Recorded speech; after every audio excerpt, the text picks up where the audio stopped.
Los glaciares se están derritiendo, el nivel del mar aumenta, las selvas se están secando y la flora y fauna luchan por su equilibrio. Todo esto es consecuencia del calentamiento global.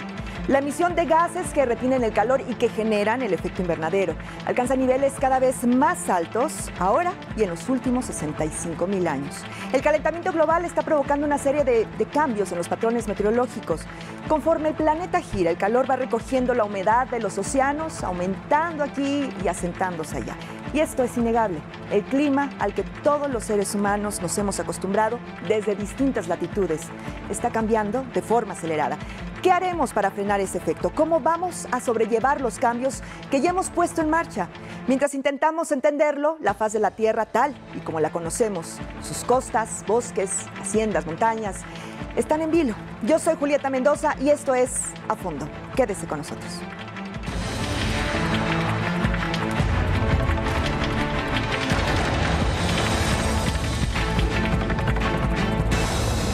A Fondo con Julieta Mendoza.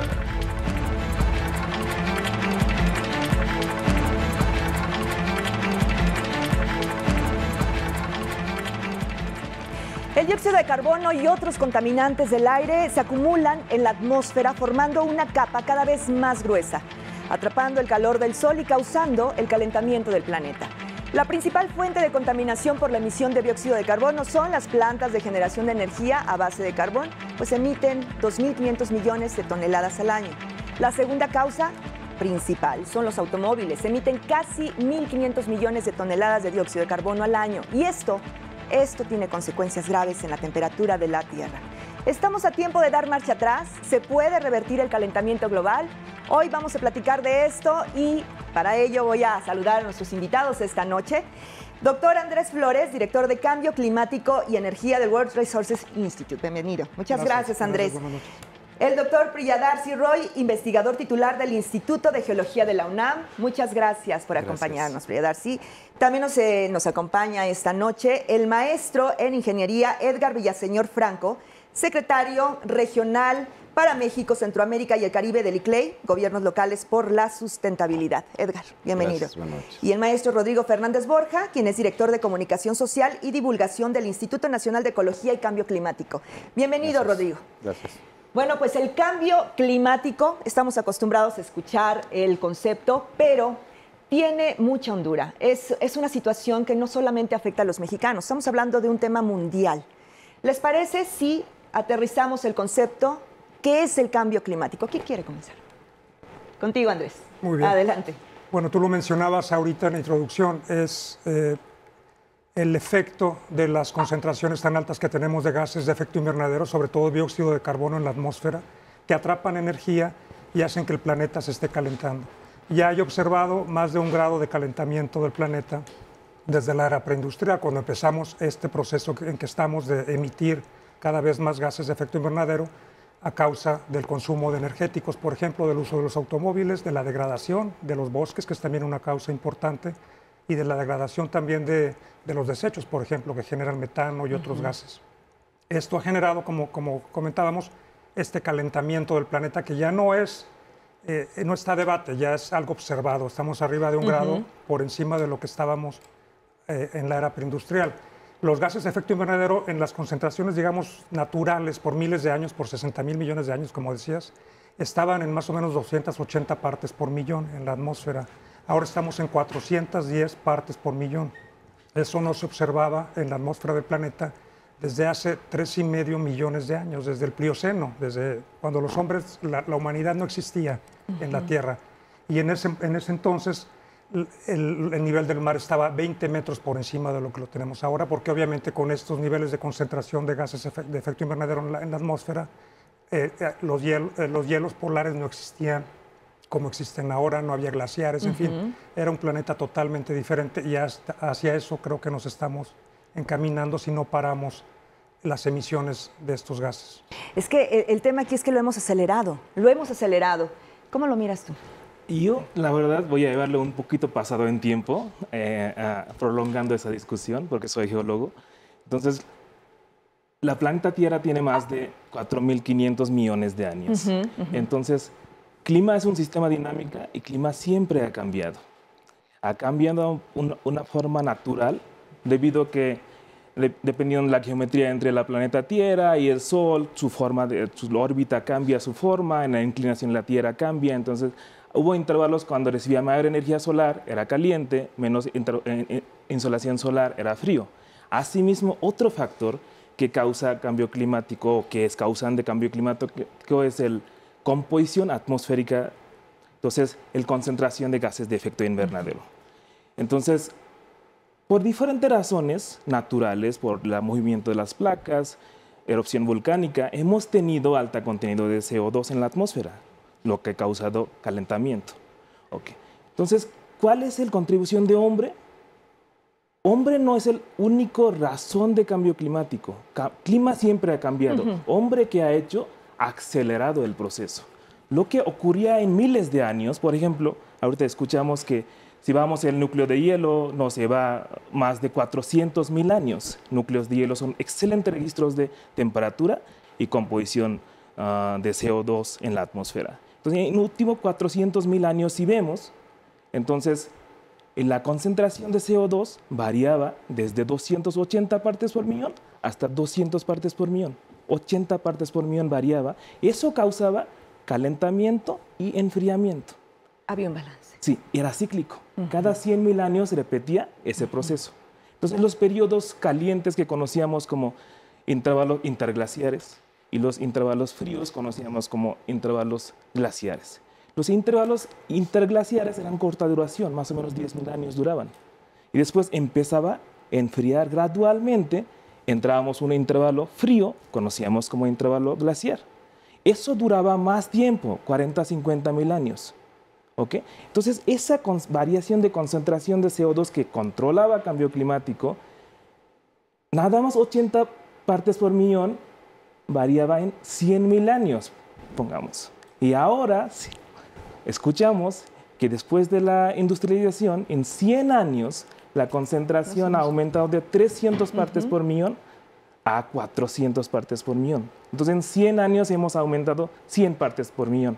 Entonces, hemos acelerado demasiado el proceso de cambio climático. Es que es en dos vías. Por un lado, estamos hablando del avance tecnológico, de hacer una vida, pues, la vida humana como la conocemos, modernizándola, tratando de vivir mejor. Pero por otro lado, estamos desequilibrando este mecanismo perfecto que tenía el planeta, Rodrigo.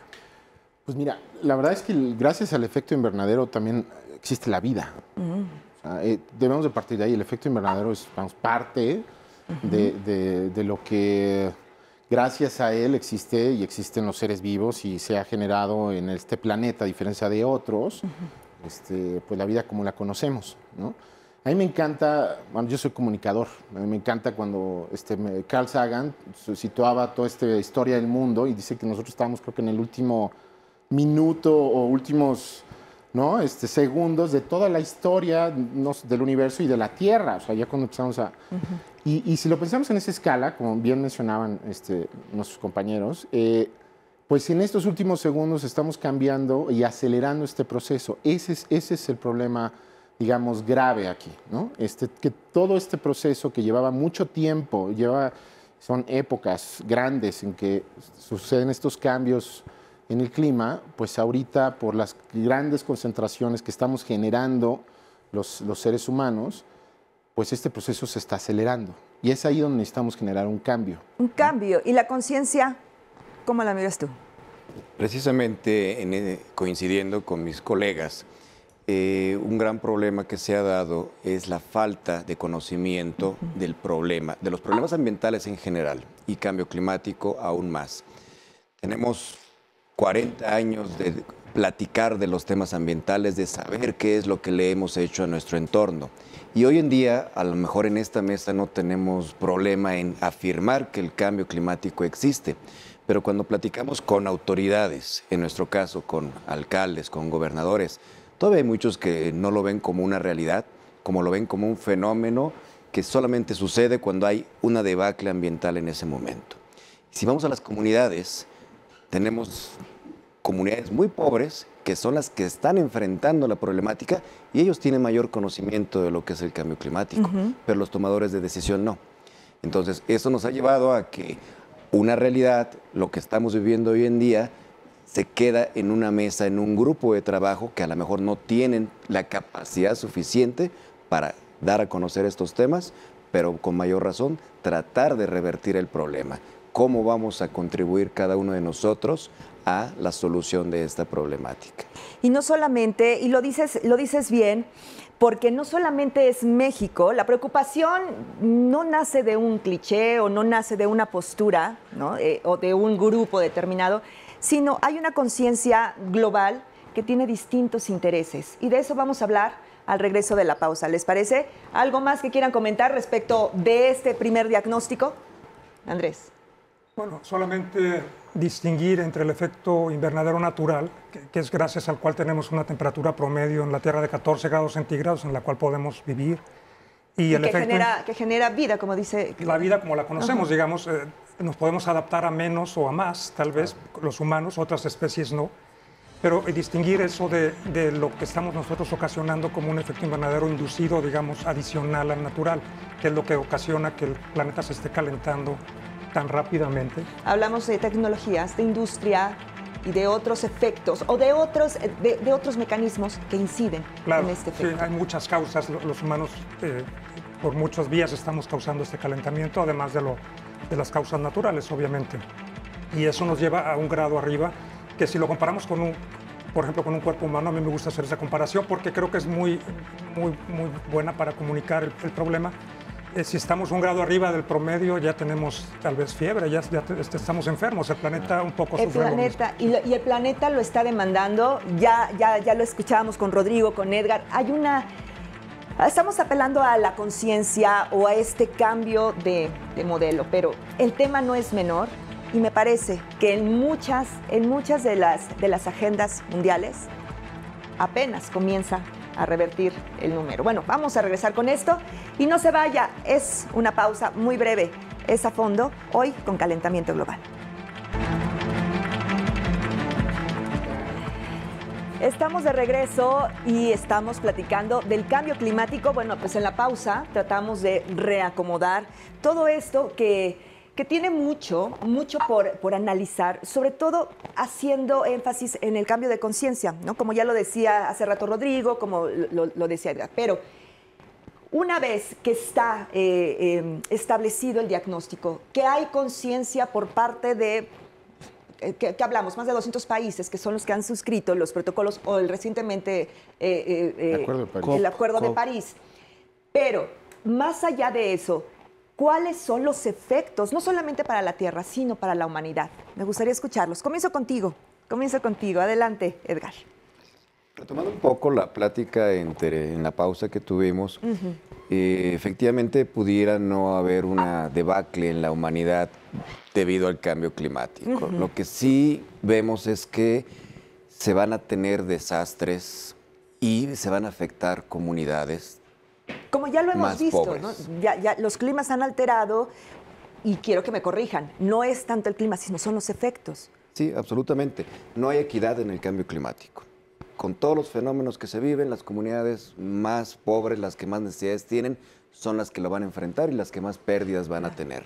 Quienes tienen una mejor condición social, pues pueden cambiarse de lugar, de residencia, poner una casa que se adapte a la realidad que están viviendo. Entonces, desde esa perspectiva, el cambio climático nos va a traer problemas económicos, problemas sociales. La gente se va a desplazar de un lado al otro, va a haber migraciones. Y definitivamente eso va a hacer un cambio en nuestro planeta, en la geografía, en la política. ¿Cómo vamos a enfrentar todas estas situaciones que ya se están dando en algunos lados? Si nosotros platicamos de cambio climático con las comunidades de las islas del Pacífico, Fiji, que fue presidente de la COP23, definitivamente ellos ya lo ven como una situación de riesgo. Y de urgencia. Así es. Ellos ya no es tema de debatir, ya no es tema de ver si hay recursos o no. Para ellos ya es prioridad enfrentar el cambio climático y saben que su comunidad no es la única que tiene la solución. Ellos tienen que convencer a más y más gente que son los que le están llevando el problema. De hecho, como menciona Edgar, en esta reunión, acaba de pasar una reunión cada año, ¿no? La Conferencia de las Partes. Ahora fue Fiji, un país insular, ¿no? Digamos, donde, pues bien mencionan, esto es parte de su realidad y ya todas las políticas públicas y todo lo que tienen que estar pensando, tanto gobierno, sector productivo y demás, en ese país, pues tiene que tomar esta variable en cuenta como una variable constante y determinante, ¿no? Entonces, dentro de esta reunión hubo dos cosas muy importantes que dominaron la agenda, digo, pues, podemos entrar un poco en esa parte, que tiene que ver con toda esta agenda de adaptación y la parte de vulnerabilidad. ¿Qué implica la vulnerabilidad al cambio climático? Y precisamente entramos aquí a una agenda donde implican factores sociales. O sea, el cambio climático es un tema social, es un tema de política pública, es un tema también económico. Implica que van a tener que cambiar y contemplar desplazamientos también en cuestiones de salud pública. Se están viendo especies que no, pues por sus hábitats, estaban en otros climas, ¿no? Y de repente estamos viendo enfermedades o cuestiones que se están empezando a dar por estos cambios. La cosa es que muchas veces pues, va a haber que adaptarse también a poder enfrentar esto, pues tanto a nivel de salud, a nivel, por ejemplo, de desastres naturales, a que conozcamos fenómenos hidrometeorológicos que no hemos visto, ¿no? Hay formaciones de nubes que se están encontrando y demás, que de repente pues hablan de formaciones de estos fenómenos que pues vamos a tener que adaptarnos. Entonces, la adaptación al cambio climático implica una visión también a mediano y largo plazo, no solamente, y es muy importante esta parte de la emergencia, pero aquí tenemos que pensar a cambios mucho más grandes, concretos, cambios estructurales y concretos. Sustanciosos, no solamente una postura política o un tema que nos puede dar lustre o charol. ¿Cuáles son los efectos? Andrés, estamos hablando de afectaciones para el planeta. El planeta está enfermo, pero la humanidad, no estamos hablando de catástrofes, de que mañana se acabe el mundo, pero para allá vamos si no le paramos. Bueno, hay efectos directos y efectos indirectos que tocan prácticamente todos los ámbitos de la vida, digamos, de los humanos y de otras especies en el planeta. Obviamente el calentamiento es el primer efecto. La temperatura está subiendo en promedio y hay cambios graduales, a veces son imperceptibles, pero esos ya están documentados. No es ciencia ficción, tampoco es algo que esté a debate. Ya se documentó un cambio, está observado un cambio en la temperatura. Cada año se están rompiendo los récords. Cada mes prácticamente es el mes más cálido que tenemos registrado históricamente, mes con mes, ¿no? Estamos viéndolo eso continuamente, los registros están ahí. Y eso impacta directamente, por ejemplo, en la pérdida de hielos polares, y eso eleva el nivel medio del mar. Y las comunidades costeras son unas de las que más están sufriendo. Las islas están muy preocupadas porque para ellos implica no tener que sufrir más fenómenos más graves o escasez de agua o de recursos, sino ya perder incluso el territorio en el que habitan, ¿no? Ahí sí es una cuestión de vida o no vida, digamos, para no ser tan catastrofista. En México, el impacto creo que más directo y más severo viene por el lado del agua. México es un país relativamente árido, sobre todo en la porción centro y norte del país, donde está asentada la mayor parte de la población, la mayor parte de las actividades económicas que dependen del agua, la agricultura entre ellas, y es donde menos agua tenemos. Y ahí el tema de la escasez creo que se está agravando, ya se está observando, y según los escenarios, por ejemplo, del INEC y los escenarios de la gente que hace ciencia en la UNAM, esto solamente va a estar agravándose conforme pase más tiempo, ¿no? Tú hablabas precisamente de esto. La Tierra tiene este mecanismo, permíteme el término, para equilibrar el empuje y el auge que hemos tenido los humanos para afectarlo. Y estamos hablando también de esta supervivencia a través del elemento vital, el agua. Sí, cambio climático ha ocurrido en su historia de la planeta Tierra, ¿no? Entonces, y el cambio que estamos viendo a través de las investigaciones que estamos haciendo es que el cambio no fue tan abrupto, no ocurría en décadas, no en cientos de años, ocurría en miles y millones de años. Entonces teníamos, como dije, que teníamos periodos fríos, periodos cálidos y era cíclico. Entonces, ahora que está ocurriendo desde los últimos 10.000 años, que conocemos como Holoceno, es el 10.000 años, es un último periodo interglacial. Estamos viviendo un intervalo cálido. Dentro del intervalo cálido, en los últimos 100 años, hay una tendencia de aumento de temperatura. Entonces, los ecosistemas, ¿cómo responderían? Porque ecosistemas responden de una forma cíclica y una forma lenta a esos cambios. Y ahora estamos viendo, dentro de un intervalo cálido, todavía hay calentamiento. Entonces, ¿cómo van a responder a ese calentamiento? ¿Tendremos más lluvia? O si tenemos más lluvia, ¿dónde tendremos más lluvia? ¿Esa lluvia causaría inundación o no? Entonces, si una parte del planeta va a quedar seco, entonces, ¿qué parte va a quedar seco? ¿Cómo vamos a manejar esos recursos de agua para poder hacer agricultura? Estás hablando de planeación y quiero aterrizarlo en nuestro contexto. México. ¿Qué se está haciendo en México y cuál es el grado de conciencia que tenemos ahora respecto de este tema tan importante? Pues mira, adelante, Rodrigo. Desde el Instituto Nacional de Ecología y Cambio Climático, ahí se trabaja en diferentes áreas que van con la agenda, digamos, de cómo afrontar el cambio climático. La parte de mitigación, ¿no? Somos de los 13 países, estamos entre los 13 países que más emisiones y compuestos emitimos a la atmósfera. Sin embargo, no vamos, comparado con los más grandes como Estados Unidos o China, pues tenemos un nivel relativamente menor, pero sin embargo sí hay una responsabilidad muy importante en disminuir, que esa es la parte de mitigar. Cuando hablamos de mitigar, hablamos de cómo disminuimos las cantidades de emisiones de gases y compuestos de efecto invernadero. Entonces, por ahí hay toda una agenda que se está trabajando. México ha sido de los países que han, digamos, pues fue el segundo país, por ejemplo, a nivel mundial con una ley general de cambio climático, después del Reino Unido.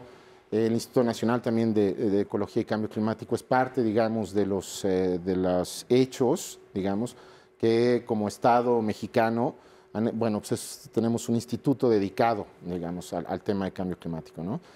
Y pues se hace todo el inventario, por ejemplo, que se hace cada 4 años de gases y compuestos de efecto invernadero, que digamos que es sentar una base sobre en los diferentes sectores productivos qué se está generando, ¿no? Cuánto se está generando. Y entonces, a partir de ahí, poder pensar en una parte de planeación y de políticas públicas. Pero pensar políticas públicas de manera integral, donde podamos que el sector productivo tenga un papel y un compromiso, donde los estados y municipios es muy importante desarrollar capacidades técnicas y capacidades humanas para que la gente pueda, digamos, construir las políticas públicas de una manera preventiva, ¿no? El cambio climático no podemos esperar a que pues sea solamente una parte reactiva. Y algo muy importante para México es la agenda de adaptación. O sea, México en el concierto global, digamos, ha impulsado mucho esta agenda con otros países por la propia situación, como bien menciona, la parte del agua es muy importante. Y la adaptación se está trabajando desde 3 partes, de 3 enfoques. Uno tiene que ver con cómo mejoramos nuestra infraestructura. Tenemos que contemplar una infraestructura que vea qué va a pasar si va a llover más en regiones donde antes no llovía, o donde incluso llovía, pero ahora va a llover más, y eso va a implicar que el agua ya no va a bajar, ¿no? Por ejemplo, toda la parte también de adaptación basada en ecosistemas. Los ecosistemas naturales son las mejores barreras ante los efectos que pueden haber de cuestiones hidrometeorológicas, ¿no? Toda la parte de los humedales es fundamental como barreras para no solo frenar, sino también implica conservar y mantener la forma de vida de las comunidades que habitan ahí. Y otra tiene que ver con la adaptación desde las comunidades. Las comunidades tienen que organizarse mejor. Toda la parte de la gobernanza, que es cómo se organizan esas comunidades, cómo nos organizamos. Y no solamente las comunidades rurales, también las ciudades. Implica un reto porque pues, las ciudades tenemos que ser más sustentables, tenemos que entender que no podemos depender solamente. Es un trabajo conjunto, tiene distintas, pero le contestan a Rodrigo después de la pausa. Sí. Es un escenario bastante positivo porque estamos hablando de proyección, de diagnóstico, pero ustedes tienen algo que decirle. Hay mucho que hacer. No se vayan, vamos a hacer una pausa. Volvemos. Esto es Cambio Climático.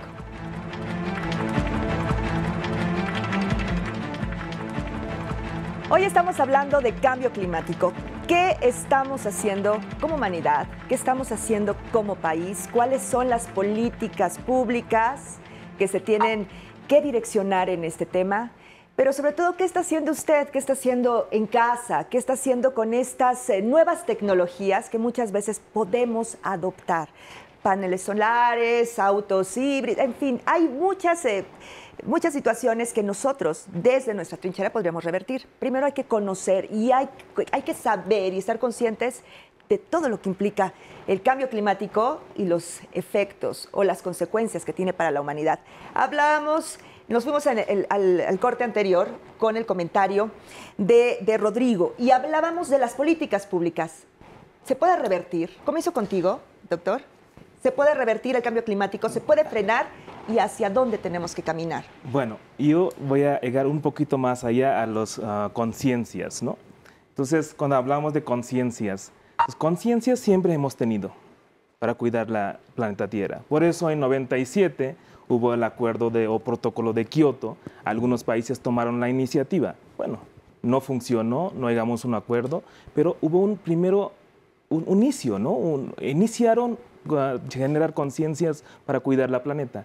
Bueno, poco a poco llegamos a 2015, donde ya más de 195 países firmaron el acuerdo de París, donde ya decidieron que vamos a reducir de gases de efecto invernadero para restringir el calentamiento más o menos 2 grados comparando con la valor preindustrial. Pero era interesante, cuando estaban reuniendo, el NASA publicó una mapa y dijo: ya hemos tenido en diferentes partes del mundo 1 a 2 grados de aumento de temperatura en comparación con 1880. Entonces, ¿podemos revertir? No lo sé, no puedo decir. Tal vez podemos poco a poco, educando a las gentes, frenar para preparar un planeta para nuestros nietos, tataranietos. Entonces, hay que invertir más en docencia, investigación, divulgación y difusión, porque hay investigación que estamos haciendo y está disponible. De alguna forma esa investigación no está llegando a la comunidad.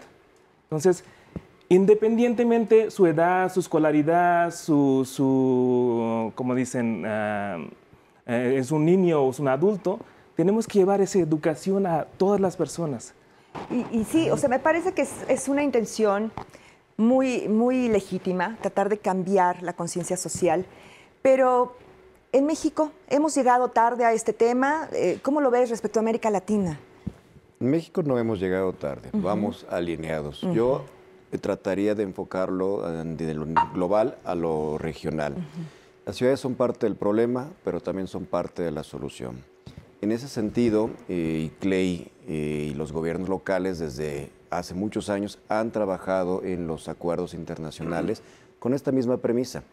¿Cómo desde lo local podemos contribuir a este problema? Nos interesa ser parte de la solución porque la comunidad, mi gente que está gobernando una autoridad, es a la que primero tiene que tener contacto.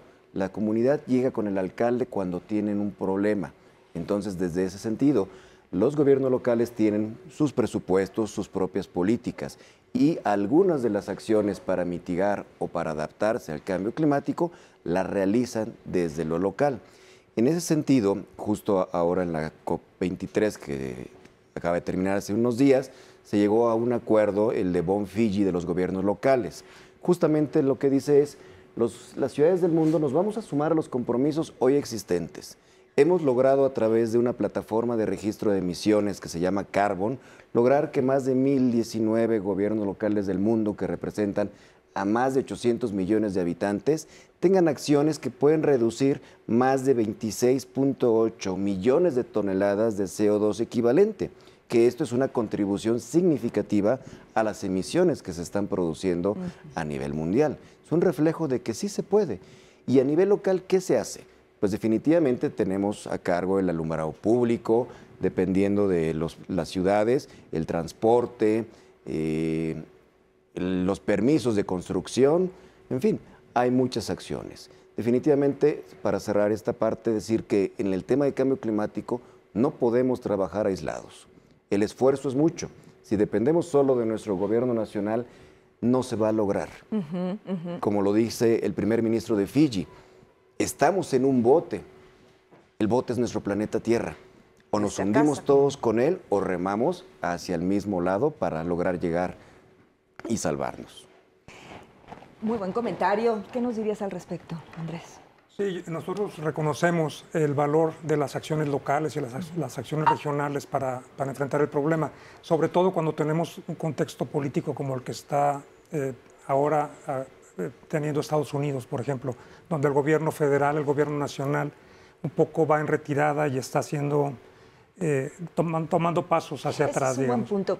¿Qué repercusión tiene que Estados Unidos no haya suscrito el Acuerdo de París? Fíjate que nosotros en WRI, que somos una organización global, hemos visto un efecto de rebote que hasta creo que nos ha favorecido, digamos, a quienes estamos interesados en temas como el combate al cambio climático, porque las ciudades están haciendo mucho más de lo que estaban haciendo, las empresas están haciendo mucho más de lo que estaban haciendo.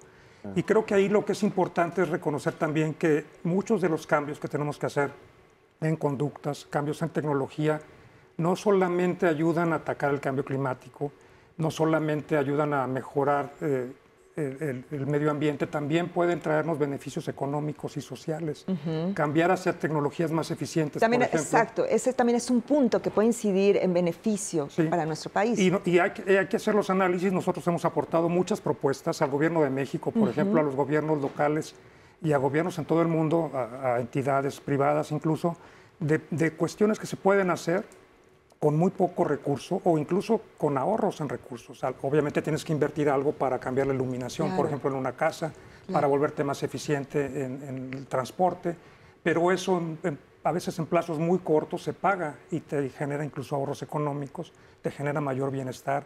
Muchas medidas generan empleo también, tienen beneficios sociales. Entonces, incluso si nos olvidáramos del cambio climático, creo que hay mucho en los cambios de conductas y cambios tecnológicos que tendríamos que estar haciendo de todas maneras, si somos racionales. Ahí platicarte, mira, nosotros estamos ahorita, llevamos ya como un mes avanzando en esta campaña de comunicación y de educación sobre el cambio climático. Y precisamente el enfoque que le estamos dando es, si todo lo vemos o lo comunicamos de una manera catastrofista, no damos una oportunidad para que la gente vea en esto en un futuro. Y hay generaciones que tienen que ver en esto una oportunidad para cambiar las cosas. O sea, si nosotros vemos en las energías limpias, vemos en una nueva forma, digamos, de consumir, de producir, de que las comunidades se capaciten y cuiden mejor sus ecosistemas, que valoren sus recursos naturales. Como bien mencionan, el calentamiento global es una realidad y va a ser una realidad en los próximos años. Pero entre mejor veamos esto como una oportunidad, va a haber una capacidad, digamos, mucho más grande en que la gente vea en esto. ¿Qué voy a estudiar? ¿Ingeniería? Ah, ok, pues ingeniería y le meto una parte ambiental. ¿Quiero ser médico? Pues estudio parte de salud pública y veo qué sucede y cómo afrontar este problema. Creo que, porque los efectos no solamente es, y sí es muy triste ver el oso polar, todas estas cosas al final se conectan con nuestra realidad, pero aquí en México están pasando y hay efectos importantes que podemos empezar a ver cómo no solamente prever, sino cómo incluso revertir, ¿no? ¿Les parece también que esto también es un tema de amor? Finalmente estamos pensando en los habitantes de los próximos miles, millones de años. Las nuevas tecnologías, ¿es una de las grandes alternativas para revertirlo? ¿Cómo lo miras, Edgar? Definitivamente es una parte, no necesariamente es el todo. No es la panacea. Lo que es un hecho es que mientras más problemas vamos enfrentando día con día, tiene que haber soluciones, tiene que haber políticas y tiene que haber una tecnología que ayude a solucionarlo.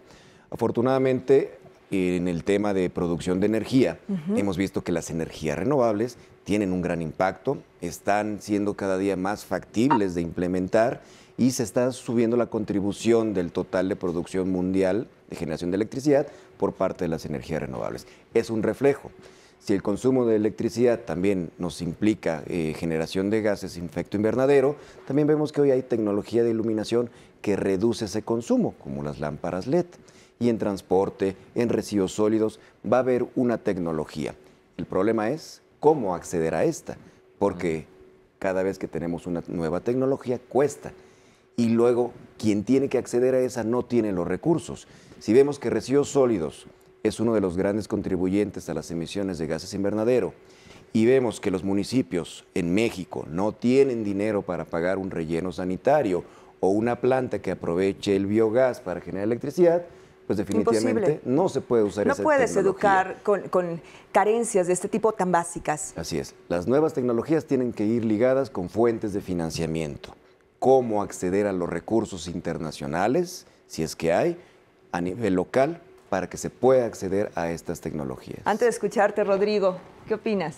¿Qué Yo digo que opinas, doctor? tecnología es un buen punto para tocar y tecnología cambiaría siempre, como hay invenciones, nuevas invenciones, yo soy muy optimista y siempre pienso que la tecnología mejoraría nuestra vida. También me gustaría tocar los pequeños cambios que tenemos que involucrar en nuestra vida cotidiana. Claro, Por ejemplo, en mi entorno inmediato. Exactamente, cada quien tiene que contribuir. Porque el cambio climático no dice que afecta a los ricos o no a los pobres, o a los pobres no a los ricos. No, esa provincia sí, esa provincia no. Cambio climático afecta a todos. Ya vimos el huracán Harvey que hizo en Texas y el María que hizo en Puerto Rico, ¿no? Entonces, tenemos que ser conscientes y tenemos que cambiar nuestra vida cotidiana. Por ejemplo, ocupar o compartir nuestro carro Es una medida cuando ir al inmediata. trabajo o cuando llevamos nuestros niños a la escuela o depender más al transporte público o el boiler que tenemos con gas, tal vez tenemos que tener el ¿cómo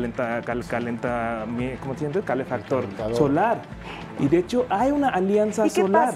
pasa cuando el presupuesto pues no se tiene, no alcanza? Regresamos contigo, nos das tu comentario. Muy bien. Hacemos una pausa, no se vaya. Esto es Cambio Climático, hoy a fondo, con especialistas de primer nivel. Volvemos. Volvemos todos. Seguimos en esta discusión, el cambio climático, y no es una mesa de buenas intenciones, tampoco es una mesa de alertamiento catastrófico, es una mesa que busca incidir en la conciencia de cada uno. Y decía bien Priya Darcy, a partir de nuestro entorno podemos incidir en el cambio. ¿Tú qué opinas, Andrés? Sí, gracias, Julieta. Pues sí, hay muchos cambios que hacer en términos de tecnología y hay también cambios que hacer en las escalas menores, digamos, en la escala personal incluso, o la escala de la familia o de la ciudad. Creo que se necesita un poco de los dos y también un poco por asumir responsabilidades individuales como causantes que somos del problema, sobre todo quienes estamos en niveles socioeconómicos clase media o media alta, que somos quienes más consumimos bienes y servicios y nos movemos en vehículos privados, y quienes estamos más contribuyendo al problema y a lo mejor tenemos mayor capacidad incluso para enfrentar los efectos del cambio climático sin que nos alteren demasiado. Eso ocurre entre países. Los países más desarrollados tienen mayor resiliencia, ese es el término que se usa, vuelven más rápido al estado natural después de un fenómeno, y los más pobres pues a veces nunca vuelven, ¿no? Tienen un retraso de muchos años o décadas cuando enfrentan un huracán, por ejemplo, como ocurrió este año en el Caribe. Entonces tenemos mayor responsabilidad. Hay un tema de justicia, creo, incluido y se está reconociendo en los acuerdos internacionales. Hay un principio básico en las negociaciones que es de responsabilidades comunes, pero diferenciadas. Y volviendo al tema tecnológico, hay muchos cambios que se pueden hacer. Nosotros tenemos identificados en WRI una serie de cambios en los que hemos hecho propuestas muy concretas. Por ejemplo, para que Pemex no emita por la quema y venteo de gas en sus plantas de perforación, en sus pozos, la cantidad de metano que está emitiendo en este momento, que representa el 19% el metano de las emisiones nacionales, y solamente petróleo y gas el 5% de todas las emisiones de México. El 5% viene de petróleo y gas, y ahí hay oportunidades con menos de $1 por tonelada, que eso es, quienes están en este tema saben que eso es muy barato, oportunidades de reducir hasta el 50% de esas emisiones. Muchas de ellas tendrían beneficios porque el metano puede ser reutilizado, habría obviamente mejoras en eficiencia en las actividades de Pemex. Ahí hay algo muy concreto. Nosotros estamos proponiendo cosas para las ciudades, junto con ICLEI, por ejemplo, con el grupo que dirige Edgar, para mejoras en transporte público. Ahí hay mucho potencial. Todos quisiéramos movernos en transporte público, a veces no es una opción muy buena porque no es confiable, no es segura, no es cómoda, no sabemos a qué hora vamos a llegar si tomamos el autobús en lugar del coche. Entonces queremos hacer cosas y estamos haciendo cosas con las ciudades, hay mucho interés. El tema es a veces cómo financiarlo, como bien decíamos. El tema económico, hay que ese es el que impacta. Por un lado, el tema ¿sí? De cómo acercar estas tecnologías a las comunidades, a los países, a las personas. Pero también me gustaría platicar contigo, Rodrigo, que nos dijeras, el tema del cambio climático tiene obstáculos específicos, tiene que ver con intereses económicos, no solamente en México, sino en el mundo. Pues estamos hablando de un cambio de paradigma, ¿no? O sea, un cambio de cómo pensamos cuál es el bienestar, por ejemplo. O sea, venimos de un concepto de bienestar donde el tener más bienes, ¿no? El consumir y consumir es síntoma de que estamos mejor, ¿no? Entonces, esto viene desde la Agenda 21 y empieza desde cómo podemos entender la parte del desarrollo y cómo entendemos qué es bienestar. Entonces, obviamente la economía pues, ha sido favorecida a partir de que haya un mayor consumo. Y hay que verlo de esta manera. Hay que verlo, sí, lo que implica esto es un cambio también en cómo entendemos qué es cómo estar mejor en este planeta y cómo estar mejor entre nosotros. Entonces, cuando hablamos de cambio climático y de medio ambiente, hablamos también de un tema filosófico, educativo, pedagógico, o sea, todo este cambio de conciencia a qué y cómo queremos y cómo se vive mejor, y cómo vivimos entre todos mejor. Ese es el tema. No quiero entrar pero en cosas muy concretas es cómo entendemos el espacio público. Por ejemplo. ¿Cómo entendemos, ¿Cómo entendemos y nos respetamos en ese espacio público? Al otro. Y la movilidad, por ejemplo, es un tema, ¿no? Las ciudades están hechas para los coches. Y así fueron pensadas después de la Primera Guerra Mundial, etcétera, ¿no? Y después de la Segunda Guerra Mundial se afianzó el modelo, ¿no? De que el transporte individual favorecía al transporte colectivo. Y pues eso implica que tienes mucho espacio para una sola persona, que además está emitiendo, ¿no? mucho las concentraciones por auto, cuando podríamos mejor generar un transporte colectivo eficiente, que cumpla con las necesidades de toda la población. Te platicaba que, por ejemplo, también, o sea, las nuevas generaciones, ¿no? Los famosos millennials, ¿no?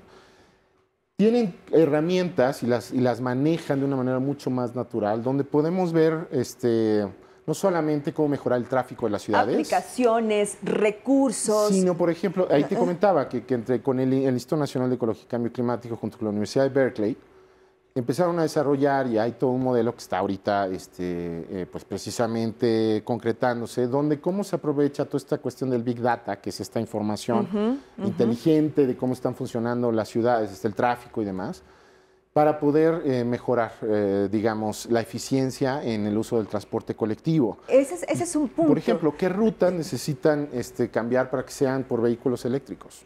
Estamos hablando de esas cosas que pueden ser inmediatas, pero estamos en el último segmento, en una suerte de balance, en un minuto por cada uno. Claro. Me gustaría que me dijeran hacia dónde estamos caminando como país una vez suscritos en el protocolo de Kioto, en el Acuerdo de París, pero hacia dónde tenemos que ir. Estamos enfrentando un desafío. Hay mucha problemática, pero no se acaba el mundo todavía. Hace 15 años que llegó ICLEI a México, eran pocas las autoridades, llámese alcaldes o gobernadores con quienes trabajamos, que conocían el tema. Hoy hemos trabajado con más de 450 municipios que tienen una política pública, Plan de Acción Climática Municipal. Definitivamente se requiere voluntad, tanto personal o política, para cambiar las cosas. Cuando una autoridad dice, me comprometo, voy a poner un porcentaje mayor al presupuesto ambiental, mi área de ecología, y ya va a ser ecología y cambio climático, y no van a ser 2, van a ser 20 personas. Y voy a invertir porque sé que en 10, 20 años eso se va a reflejar en mejores condiciones para la comunidad, van a cambiar las cosas. En México estamos haciendo algo, falta mucho. Definitivamente no nos podemos quedar así con este ritmo. Hay que duplicar esfuerzos. Pero bueno, en 15 años hemos visto un progreso y creo que se puede seguir mejorando las cosas en nuestro país. Y no caminando solos. Gracias. Andrés. Sí, yo creo que tenemos que más rápido y con mayor ambición, digamos, avanzar del discurso a los hechos. Hay mucho en lo que México ha sido muy proactivo, ya se mencionaba aquí, fue uno de los primeros en tener una ley de cambio climático, el segundo en el mundo después del Reino Unido solamente, el primero en firmar compromisos como el Acuerdo de París, por ejemplo, entre países en desarrollo. Hay mucho que se ha comprometido, digamos, como país, y también otros actores de la sociedad han manifestado interés en hacer, pero hay que ir más rápido si se quiere realmente detener el cambio climático y hacerlo como con suficiente tiempo para que las generaciones futuras encuentren un planeta como el que nosotros vivimos. Creo que ahí está. Con eso ya estaríamos del otro lado. Tenemos un minuto por cada uno. Bueno, yo digo que el planeta está sobrepoblado y ninguna sociedad cambia tan rápido. Es un proceso, siempre es gradual. Poco a poco la sociedad cambia y estamos en buen camino. Que no teníamos ese éxito en Kioto, ahorita tenemos un acuerdo en París. Estamos invirtiendo mucha energía en energía limpia. Entonces, hay un camino largo, pero estamos tomando este camino. Yo estoy viendo que tal vez en 15, 20 años estamos en un mejor mundo. De eso se trata. Y bueno, la campaña y todo, Rodrigo. El minuto para invitarlos al segundo Encuentro Nacional de Respuestas al Cambio Climático que organiza el Instituto Nacional de Ecología y Cambio Climático del 27 de noviembre al 1 de diciembre. Y lo que queremos mostrar es precisamente, por un lado, el debate sobre cuáles son las mejores opciones para enfrentar, digamos, el cambio climático. Y también va a haber muchas instituciones, organismos, organizaciones sociales que van a mostrar qué se está haciendo y qué se puede hacer en concreto, tanto en energía como en alimentación, como en consumo, como en diferentes alternativas que necesitamos ir generando para ir cambiando este modelo. Pues ahí estaremos y ahora sí que esta mesa sí tuvo una intención, un objetivo que es tratar de cambiar el mundo. Aquí sí. Muchas gracias a los cuatro. Gracias, Edgar. Gracias, Rodrigo. María Darcy. Gracias ya, mexicano. Y gracias, Andrés. Gracias. Y sobre todo a usted por acompañarnos. Esto fue A Fondo. Pase una excelente noche.